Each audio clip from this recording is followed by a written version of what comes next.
L'épreuve de langue à Sciences Po est une épreuve souvent redoutée par les élèves car le niveau qui est exigé de l'institution est très éloigné de celui qui est demandé au lycée.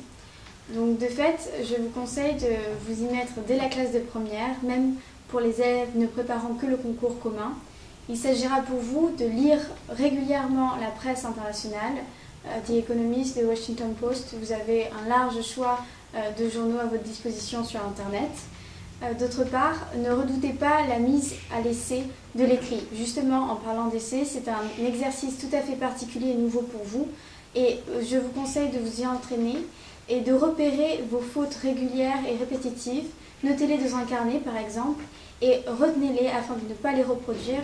Vous pourrez ainsi gagner de précieux points le jour de l'écrit. L'important dans l'épreuve de langue est la connaissance grammaticale et la méthodologie.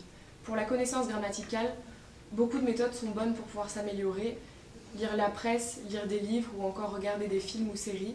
La méthodologie est assez importante dans l'épreuve de langue qui est une épreuve rapide. C'est pour ça qu'il faut vraiment s'entraîner à faire des sujets pour pouvoir parfaire sa méthode et repérer ses difficultés. Pour préparer l'épreuve de langue, il y a une méthodologie commune, que vous passiez le concours en anglais, en espagnol, en allemand ou bien en italien. C'est vraiment de s'intéresser à l'actualité tout au long de l'année, juste avant de passer le concours. Donc actualité, c'est vraiment ficher des thèmes d'actualité. Au moins vous êtes quasiment certain, le jour du concours, de tomber sur un sujet que vous avez au moins ne serait-ce qu'abordé. Ensuite, il faut vraiment avoir un vocabulaire assez rodé, je dirais, puisqu'il y a une épreuve de synonymes qui est, il me semble, sur 6 points, que vous ne devez absolument pas rater. Il vous faut ces 6 points pour au moins vous assurer une petite marge d'erreur sur l'essai qui vient après. Donc vraiment, pour trouver les synonymes, je pense que c'est vraiment une épreuve de logique. Voilà, quand vous voyez votre article, le jour du concours, vous surlignez tous les mots qui vous paraissent un peu suspects, que vous ne comprenez pas au premier abord. Donc vous les surlignez.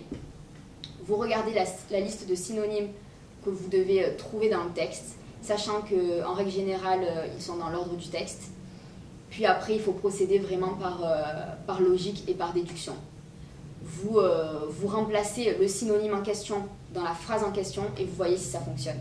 Si ça fonctionne, en règle générale, c'est que c'est le bon. Donc essayez vraiment de vous assurer les 6 points sur cette épreuve parce que vous n'avez pas le droit à l'erreur sur cette épreuve.